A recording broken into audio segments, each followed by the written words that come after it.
Hi, my name is Zan Amiaba, founder of the Mandated Empowerment Initiative and also the convener of the Association of Mental Health Reform Organization in Africa, popularly known as AMRA Network. I just need you to meet me, and I really want you to know more about me personally and what I do and what I stand for. Over a decade ago, I ventured from the telecommunication sector into the humanitarian and development sector very, very deliberately. And I have consistently over a decade and plus strive at building a system that will transform mental health reforms and care in Nigeria and in Africa. I'm very happy to have associated with a lot of bodies, institutions, organizations, ministries, governments, policymakers, and so many non-state actors. I'm very happy to say that I can see clearly impact and exploits that we have together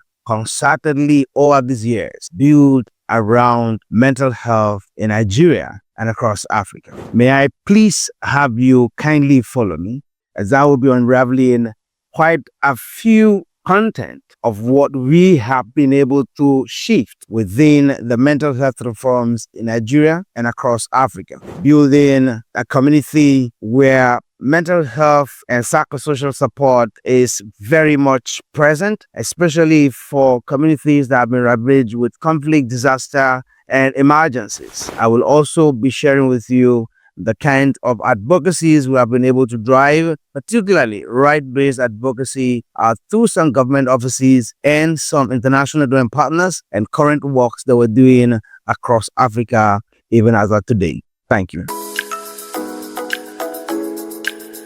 I just want to have you know some few things about the Mandated Empowerment Initiative, even as we celebrate our decade of resilience and driving the transformation of mental health systems in Nigeria and across Africa. Now, for Mandate Health, our vision has always been to be the hub where mental health transformation and mental health reforms and care becomes resident, and with active participation of all stakeholders across the non-state and the state actors, building a mentally healthy society across Nigeria. We know that across Africa, mental health has not been able to gain its priority in terms of budgetary allocation, has not been able to get its footing in terms of local research content, has not been able to get its footing in terms of the integration of mental health into primary health care or some other form of healthcare that an ordinary Nigerian or that an ordinary African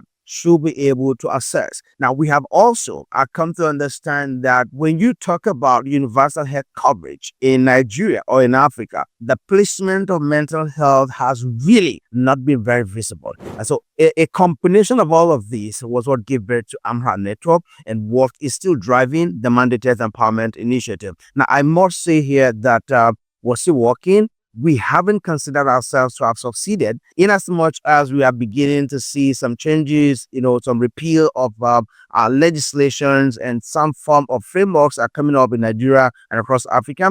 Some form of decriminalization of attempted suicide is coming up in some member states in Africa.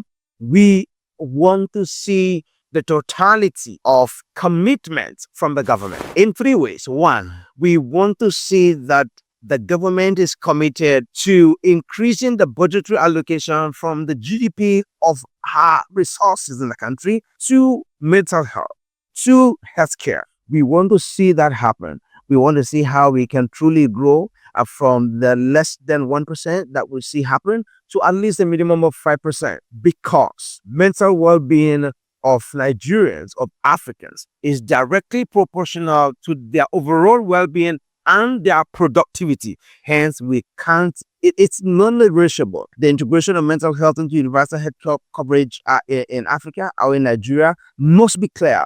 The positioning, the commitment of the government and international partners and other private stakeholders must be very clear in terms of support with funding, in terms of providing framework, and also the integration and the implementation of the National Mental Health Act. How many of the private sectors in their respective institutions, organizations have integrated mental health? How many of the units, how many of the human resource personnel have been able to be trained in terms of looking out for the mental well-being of that personnel? So we want to see the full implementation of the Mental Health Act, not only from the government perspective, not only in the creation of the mental health department at the ministry, at the federal ministry of health, which is a must, which is something that should happen, right? And we want to see that there's a creation of the mental health fund by the right stakeholders, because it is already enshrined in the law.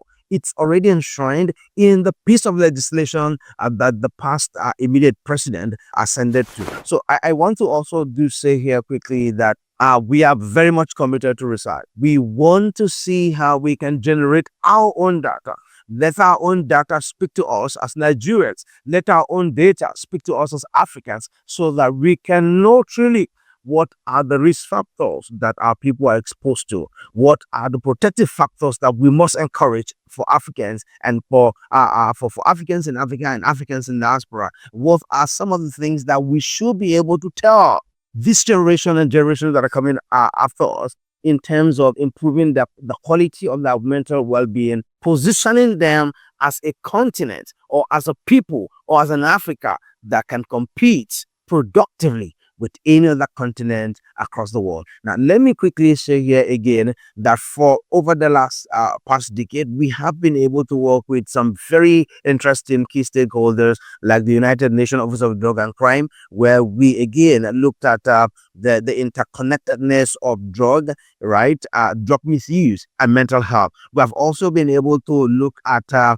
issues around programs with the United Nations Office of Drug and Crime, with teachers, with media, with clergies, and then with community traditional leaders, and then with students. And this we did actively over 2 years, just to see how we can have some baseline and the understanding of how these principal actors can help in driving and sensitizing mental health issues across their domain, across their workplaces. And again, I want to also just mention that apart from UNODC that we did work with, in this country, Nigeria, we're also able to work with the likes of EU ACT program, where they supported our programs across schools, how we were able to build a mental health handbook for students and for adolescents in Nigeria, and how that also metamorphosed into a school mental health club campaign, and that also snowballed into higher institutions,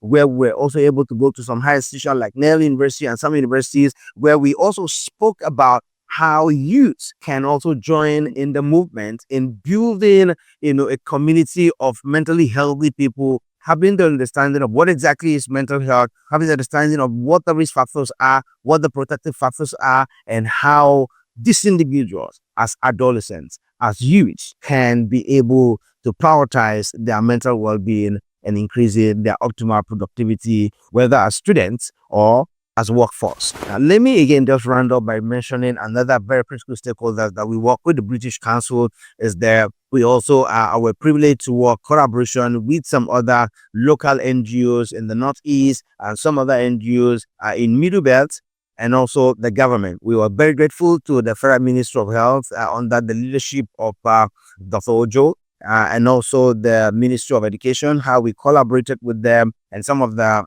government colleges in driving all of these programs in Nigeria. Let me end by saying that there's a current program that is going on that we are into with Welcome Trust, and this is a research study that is titled Preventing the Youth, the African youths who are not in education, not in employment, not in training. It's called ARNIT, and also this research study is being led by University of Victoria under the leadership of Professor Linda Children, and we are seriously working with 7 other universities: Leicester University in the United Kingdom, University of Ibadan in Nigeria, there's a Download University in Canada, Harvard University is also involved. A couple of universities are involved in this study. And why is this very important to mention about this study? We have a couple of Nigerian youths that are not that fit into the cycle of these needs. Okay, they are not employed, they are not in education, they are not in training, what is like the mental well-being of this population. This population that should be contributing to the national growth and national development of the country or the continent. What happens to this circle of people who are not able to manage their mental well-being or build resilience? What is in it for them? Right. So that's one of the fascination about this research study, and it's ongoing, where we have about 600 Nigerians participating, 300 from River State and 300 from Niger, from Bayelsa State. So that makes 600 from Niger Delta, and again about 1,000 from Dolphin in South Africa. So it is just to prove to us that there is a huge gap, and there's a need to build the resilience of youths. There's a need to focus on the mental well-being of youths, so that they can be productive, so that they can contribute effectively and consistently to the growth of their community, to the growth of their state, to the growth of their country, and to the overall growth of the African continent.